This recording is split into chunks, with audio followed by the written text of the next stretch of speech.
Before we dive into today's video, take a moment to check below if you're subscribed. It's completely free and ensures you never miss any of our stories. The committee says we can't take emergency spaces from people.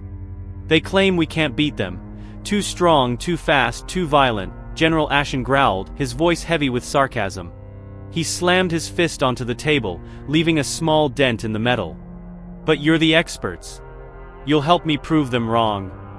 The tension in the room thickened as the three assembled advisors absorbed Ashen's words in their own ways. Luron sat across the table, his sinewy frame almost blending into the dim light. His dark, patterned scales shifted subtly as he adjusted his position, revealing an unnerving, almost chameleon-like quality. If the force of Ashen's fist had affected him, he didn't show it. Instead, a toothy grin split his scarred face, his sharp, jagged scales reflecting the light faintly. Each scar on his massive body told tales of battles fought and survived, fresh marks mingling with older, faded ones. The grin widened as the sound of Ashen's fist echoed through the chamber, but Luron's amusement wasn't shared by the others. Mkir, the honorary engineer, fidgeted nervously. His thin frame was draped in ceremonial garb, a chain supporting the pendant of his clan hanging around his neck. Adjusting his glasses with trembling fingers, he leaned away from Ashen as though the sheer force of his anger might physically strike him. "I couldn't care less about the council," Luron said coldly, folding his arms across his chest. "If you expect me to help, you'll need to start by explaining how it benefits me." Ashen's glare swept over the group. "The warlords have agreed to grant you ownership of land on the cradle, along with substantial credits and a removal of your family's name from the wanted list." His voice remained even, though disdain flickered in his eyes. Luron's smirk deepened. "Land, credits, and clearing my family's name for a mission this dangerous? The warlords must be desperate. Perhaps I should also request rights to their daughters." Brack's deep laugh erupted like thunder. The massive warrior pounded the table with a fist, causing it to shake violently. His enjoyment was evident, even as Mkir flinched and darted nervous glances between them. "You think this is the place for jokes?" Ashen snapped, his voice low and dangerous.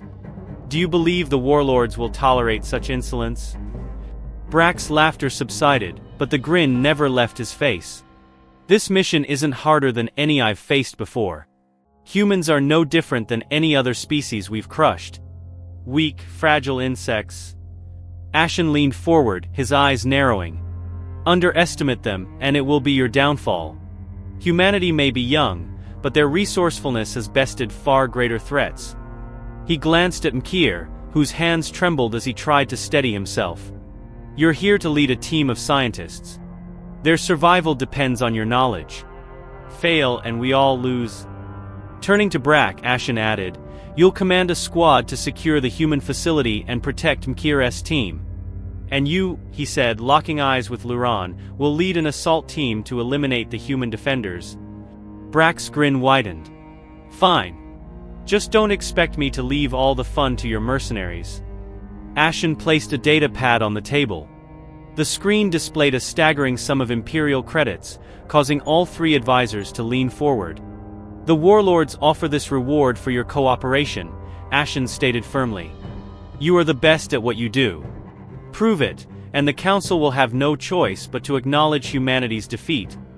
Later, Ashen descended the ramp of his landing craft, stepping onto the barren surface of a distant moon. Behind him, a disciplined line of soldiers followed, their armored suits glinting faintly under the light of distant stars. The low gravity made their movements awkward as they spread out, securing the perimeter.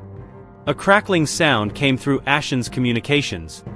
"Admiral Zolak, report," he commanded. "The fleet is ready to exit hyperspace." "We await your signal to engage," came the reply. Ashen scanned the horizon. The human facility loomed in the distance, a fortress of metal and stone, its defenses illuminated by bright floodlights. Towers bristling with cannons marked each corner, their shadows stretching ominously over the desolate landscape. "Are your teams in position?" Ashen asked, switching channels. Luron's voice came first, tinged with annoyance. "Some of my soldiers are still preparing their weapons. Impatience won't make them faster." Ashen gritted his teeth but moved on. "Brack, status." Ready and waiting, Brack rumbled. The scientists are soft, but my axe is sharp and my squad is prepared. Your axe is useless against humans, Ashen snapped. Brack chuckled. Don't worry, General. We've got all the new toys, but I like a little tradition. Ignoring the warrior's bravado, Ashen turned his attention to the operation ahead. Failure wasn't an option. Humanity's ingenuity posed a threat that could not be underestimated. As the countdown to the assault began, Ashen's resolve hardened.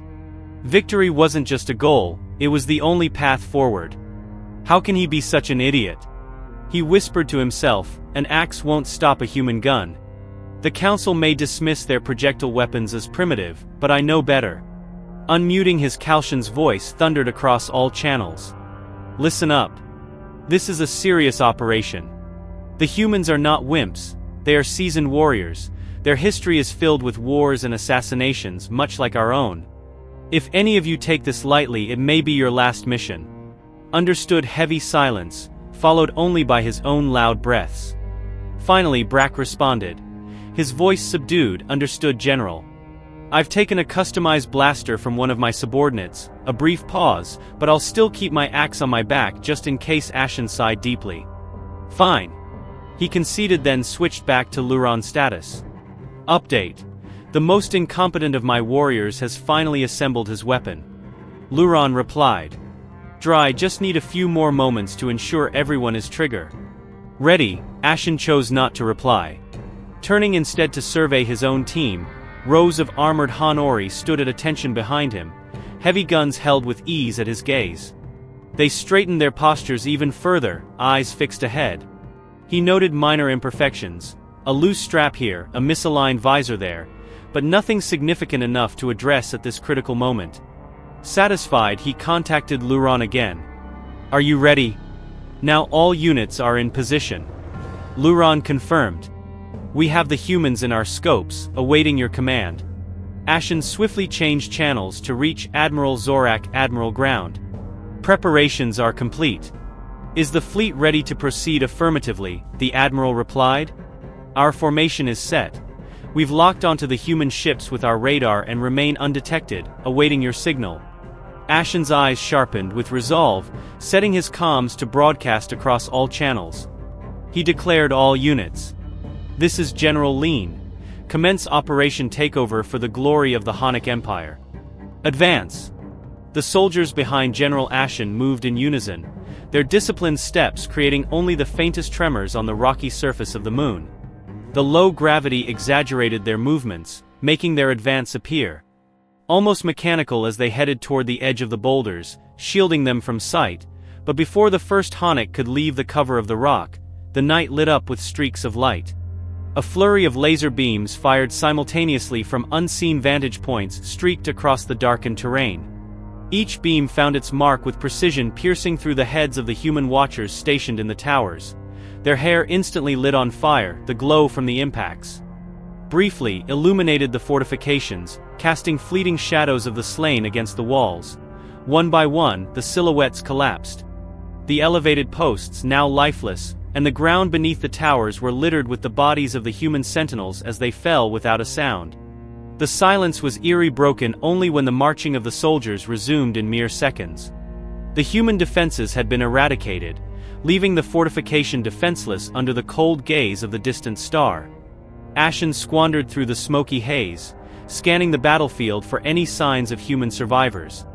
Lauren's voice crackled over his communicator, confirming what Ashen had hoped. General. The towers are cleared. We're relocating to defensive positions. Now understood, Ashen replied curtly. His attention shifted to his frontline soldiers, who advanced with unbridled aggression emerging from cover. They charged forward with guns blazing their gutter. All war cries echoing across the plains. Morale was high as they surged toward the ancient crash site with impressive speed. At the same time, Bra's team launched their assault. Their ships formed a wide perimeter around the fortified buildings, firing their main cannons at the grounded human vessels. The enemy ships, caught unprepared with ramps still extended, stood little chance, confused. Crews scrambled in panic as flames engulfed their vessels, the sudden onslaught, leaving no room for retaliation. From his vantage point, Ashen couldn't witness every detail of the chaos ahead, but the flurry of communications told him everything he needed to know. Reports flooded in, enemy ships destroyed, protective walls breached, human power generators neutralized. The operation's efficiency was undeniable. A sense of triumph welled up in Ashen as he learned. His soldiers had reached the broken war walls of the human stronghold. Without a single casualty, Bra's team had landed their ships closer to the building hatches, opening to release more warriors, who descended swiftly from the hovering vessels using thick coiled ropes together. They formed a powerful wave, storming the protected crash site from all sides, with great coordination. For a moment, Ashen considered joining the fray himself. The allure of battle called to him, but he dismissed the notion. His current position provided the best overview of the battlefield. A vantage point too valuable to abandon. Glancing upward, bright explosions punctuated the sky, a strong reminder of the ongoing space conflict concerned. He contacted Admiral Zorak. "What's the status of the space engagement?" he inquired in his voice, not hiding his satisfaction. "Ground operations are progressing exceptionally well." Zorak's response carried a note of frustration. "We're winning, General, but it's tougher than expected. We destroyed many human ships in the initial strike, but the survivors are fighting fiercely. They're not retreating. They're battling to the bitter end." "It's unusual behavior, even among Death Worlders," Ashen pondered. This revelation, the human resistance, was unexpected. Perhaps it was fortunate. They hadn't offered a fair fight. The outcome might have been less favorable. "Understood, Admiral. Ensure none escape. Complete the mission at all costs. The warlords will compensate for any losses." Switching channels, Ashen reached out to Bra. "Status update on the invasion." There was a brief pause before Brack responded, his breaths heavy. "General, my axis has already tasted the blood of several human scientists, but most have fled into a maze of underground tunnels. The wreckage of the primordial ship is exposed near the surface. The humans have already excavated it. We'll need MCK and his team to assess any potential damage." Ashen's satisfaction deepened. "Excellent work. Split. Your forces continue clearing the tunnels, while others return to bring ours from the ships. We've overcome the major hurdles. Now we need to hold our positions and give our team time to work. The fleet will watch for reinforcements." Victory cries echoed through the communications, but Ashen allowed himself only a faint smile. He turned away and headed back to his ship, ascending the ramp. He made his way to the bridge and settled into his command chair ahead, laying days of vigilance, monitoring, radar, screens, and hyperspace lanes for any signs of enemy activity. Moments later, Brack contacted him again. "General, we have a weird situation." He reported the human claiming to be their lead. "A scientist is trying to negotiate for his team's lives. He's making strange threats." Ashen frowned. "What do you mean by strange threats?" Brack hesitated. "He's threatening to eliminate himself if we don't cooperate." Leaning back in his chair, Ashen contemplated Brack's unsettling report. Was this a desperate gamble to save their lives? Perhaps this scientist held significant importance, but such concerns were trivial. The ancient ship's value outweighed all else. Ignore his threats and eliminate all survivors. Ashen ordered coldly to leave the head scientist for last. Let's see if he really intends to carry out his threat, or if he's bluffing. Moments slipped by as muffled explosions and distant cries echoed through the comms. Ashen began coordinating the cleanup efforts when a sharp gunshot resonated over the voice channel. The sound made him sit upright, surprised, flashing in his eyes. "General, the light, they've turned red since that human died." Brack's voice came through, filled with unease. "The doors are locking themselves. Something's not right. I can feel it." "Leave the Ashen began, but his command was cut short by a massive explosion. A blinding flash erupted, sending tremors through the ship's hull and nearly knocking him off his feet. The captain reacted swiftly, initiating an emergency takeoff without waiting for Y-in for orders. The ship lurched upward, engines roaring as it ascended through the viewport. Ashen watched in disbelief as the ship rotated, revealing a fiery crater where the primordial crash site had stood, and the worst part was a colossal mushroom cloud spiraling into the upper atmosphere. "No, the humans wouldn't destroy something so valuable," Ashen muttered, but even as he spoke, a second explosion, Death ate underground more powerfully than the first. The terrain collapsed rock formations sinking into the depths of the moon. The ground consumed the remaining ships and warriors, erasing them beneath a churning sea of dust and debris. Amidst the chaos, Lauren's frantic voice crackled over the communications general. "We need immediate extraction. The ground is collapsing beneath us." His words were cut short by a scream, followed by a chilling stretch of static. The captain sealed the ship's ramp and pushed the engines to their limits. The vessel surged forward, cutting through the thinning atmosphere. Ashen remained silent. His gaze locked on the devastation below, breaking into the void of space. The full weight of reality settled upon him. The moon's surface was irrevocably altered. A vast blackened scar marring its once white celestial body, a growing cloud of dust, obscured half the view, its tendrils reaching out like spectral fingers. Admiral Zorak's voice pierced the heavy silence, telling General what's happening down there. "Our sensors detected massive explosions. Radiation levels are off the charts." Ashen stood motionless, staring out the window with eyes devoid of emotion. The enormity of their loss pressed upon him. This mission had not only failed, it had unleashed a catastrophe beyond imagination. In the days that followed, disorder engulfed the honor forces. The warlords refused to accept that the humans had destroyed the dig site, dismissing the reports as exaggerations or outright fabrications. They commanded Admiral Zorak's crew to investigate the remnants of the primordial ship. Yet, despite meticulous searches, they found nothing but worthless debris scraps that cost the lives of many Hanori sent to traverse the contaminated wasteland. Watching honor soldiers defy orders and abandon their posts to return home was a bitter sight. Those who fled were promptly imprisoned upon arrival. A consequence Ashen also found hard to witness deep down. He couldn't blame them. The directives they received bordered on senseless. In truth, they had all lost this battle. The honor of the humans, perhaps even the entire galaxy. The annihilation of the primordial ship was an incalculable loss. The technology of that ancient species had the potential to revolutionize life for countless beings across the cosmos. Now all of it was irrevocably gone, reduced to ashes and memories. Ashen never returned home. Instead, he lingered in orbit or joined the crews on the desolate moon's surface, telling himself, this was the price he deserved to pay for his failure on the ground. He wore heavy radiation protective gear.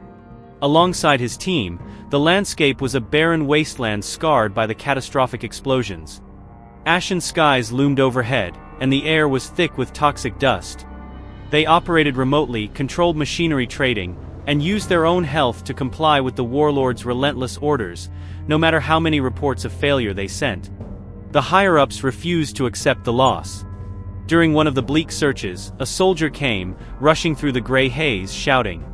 Ashen's name work halted as everyone watched the messenger weave between the dormant machines, curiosity and concern etched on their faces. Breathless, the messenger stopped before him. "General, the council has summoned you to a meeting with the humans." He announced. Ashen's brow furrowed. "Did the Hums request this meeting?" he asked, wondering if it was a prelude to a declaration of war, or perhaps an attempt to demand compensation. The soldier shook his head. "No, sir, it was a collective decision by the council. They believe dialogue is necessary before we and the humans embark on an unavoidable path to war." Ashen felt his scales tighten in surprise as suspicion seeped into his voice. "Why are the worthless warlords sending me instead of a diplomat?" The soldier hesitated, glancing around at the attentive faces of the crew. Finally, he replied, "They expect you to do what must be done in general, and to take responsibility for what happened." Ashen's eyes swept over his team. Noting the spark of rebellion flickering in their gazes contrary to their expectations, he nodded calmly. "Very well. I will attend the meeting." He followed the messenger, leaving behind the desolate landscape and the silent machines. Before long, he was aboard a ship en route to the council's assembly. As the scarred surface receded beneath them, UND stood. He was leaving it once again, his fate as uncertain as that of his entire species. Upon arrival at the vast space station nestled in a neutral system, Ashen was immediately struck by its grandeur. The station was a colossal structure suspended amidst the stars, unaffiliated with any sapient home world. As his ship docked, He was escorted through winding corridors that opened into an immense chamber. The meeting hall was vast, a cavernous space with a dude ceiling adorned with intricate mosaics, depicting the galaxy's history. Rows of delegates from various species lined both sides of a central aisle. Their seats ascending in tiers like an amphitheater. Bioluminescent flora illuminated the room with a soft glow, casting ethereal shadows that slowly shifted with subtle movements according to the will of the living lights at the far end of the chamber. The human delegate stood tall at his podium. His broad shoulders filled out a dark suit, so black that it seemed to absorb the light around it. His neatly trimmed hair was streaked gray at the temples, while his clean-shaven face revealed sharp cheekbones and a strong jawline. Piercing blue eyes scanned the papers in his hands with no concern for anything else. Ashan included. Unlike the human, the representatives of the other species fixed their attention on Ashan as he entered the enormous room and grew increasingly silent with each step. He took his footsteps, echoing ominously. He could feel the weight of countless eyes upon him. Some curious others, weary among the delegates, Ashan noted representatives from the thin insectoid species with reflective exoskeletons that blended with the ambi lights. Their multifaceted eyes made their expressions inscrutable. On the opposite side were the Avari, an avian species with plumage ranging from deep blues to vibrant golds, their feathered crests rising and falling in an unreadable display of emotion, reaching his podium. Ashan composed himself. An announcer took the central spot, a member of the CRRA, an insectoid species likely chosen for the role because of their strict neutrality and adherence to protocol. The crow stood tall on 4 slender legs, his body adorned with ceremonial garments. His compound eyes reflected the gathered assembly as his mandibles clicked softly. Esteemed delegates. The announcer began, his voice amplified by the chamber's acoustics. We have summoned the representatives of humanity and the honor to address a matter of grave concern. Their recent actions have contributed to making the galaxy a less stable place for all the destruction of something of so much value, such as the crash site of a primordial ship, which cannot go unexplained. I therefore request that the human tell their side of the story. Ashan braced himself, expecting a lengthy denunciation from the human about the dishonor of his species' surprise attack. Instead, the human delegate spoke succinctly, his tone measured and indifferent. We discovered the crash site, initiated studies, and intended to share our findings with the galactic community. However, we were attacked and forced to destroy it to prevent it from falling into hostile hands. That is all. His reply caused puzzles. Expressions to ripple through the delegates, triggering a wave of hushed conversations. Whispers spread like a contagious virus. The chamber filled with the soft buzz of speculation. Ashan couldn't tolerate their indecisiveness. His voice cut through the murmurs, commanding attention. Why did humanity destroy the ancient ship? He demanded. Why didn't you attempt to reclaim what was lost as we would have done if our roles were reversed? The human didn't look up, continuing to jot down notes. It's simple math. He replied coolly, a combat tactic derived from the concept of strategic interdependence in game theory.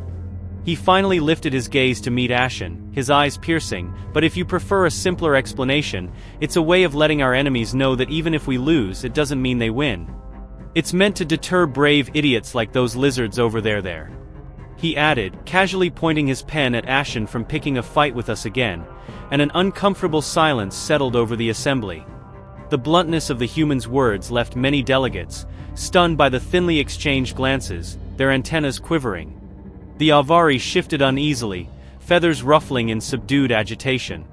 The announcer seemed momentarily at a loss. Turning to Asen, he asked General Asen, could you explain why the Hanori chose to attack the humans? It was as if he posed the question merely to buy time for the delegates to absorb the humans. Unsettling declaration, Ashan contemplated whether now was the time to accept full blame for absolving his species. Yet a steadfast pride held him back. He was willing to take the fall, but not to diminish the honor of the honor as warrior, because we believed we could win and claim the crash site for ourselves. He stated plainly that his declaration ignited another round of whispers, but he ignored them and continued, and we were correct. We did win the battle. The tension in the room escalated heavy enough to weigh down on the very air. The only ones who seemed unfazed were Ashan and the human delegate, both standing, resolute amidst the storm of reactions. The announcer grew visibly anxious, his mandibles clicking erratically. He retreated to consult with a cluster of influential delegates. The Alari, the Saurians, and the Meridians from where he stood could catch fragments of their hurried whispers, deaths, and worldly unpredictable escalation. When the announcer returned to the center, he cleared his throat. The Council has decided that it will not intervene in any further conflicts between humanity and the Hanik. However, we strongly recommend that this space remain a neutral ground for dialogue. It is the hope of all represented species that this situation does not escalate into full-scale war. Ashen's contempt for the frail insects remained unchanged. He presented their veiled stance of moral superiority, knowing that their restraint was born not of principle but of fear. Refusing to shy away, Ashen addressed the human delegate directly. So what will it be? Will humanity accept its losses and return home, or will you come for us in a second round? The human calmly gathered his papers into a neat stack for the first time, his eyes locked onto Ashen's, sending a cold shiver down the general's scales, a sensation he hadn't felt in years. If it were solely up to me, the human began, his voice steady. I'd prefer to go home and let this incident serve as a reminder to the galaxy of why it's unwise to kill humans. Turning away, he added there was once a similar event in our history.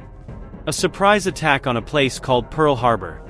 He walked towards the exit but paused at the threshold, glancing back. He delivered his final words that conflict began with a surprise attack and ended with 2 atomic bombs. I wonder how something that starts with 2 atomic bombs would end for the honor with that he disappeared through the doorway, leaving the chamber in stunned silence.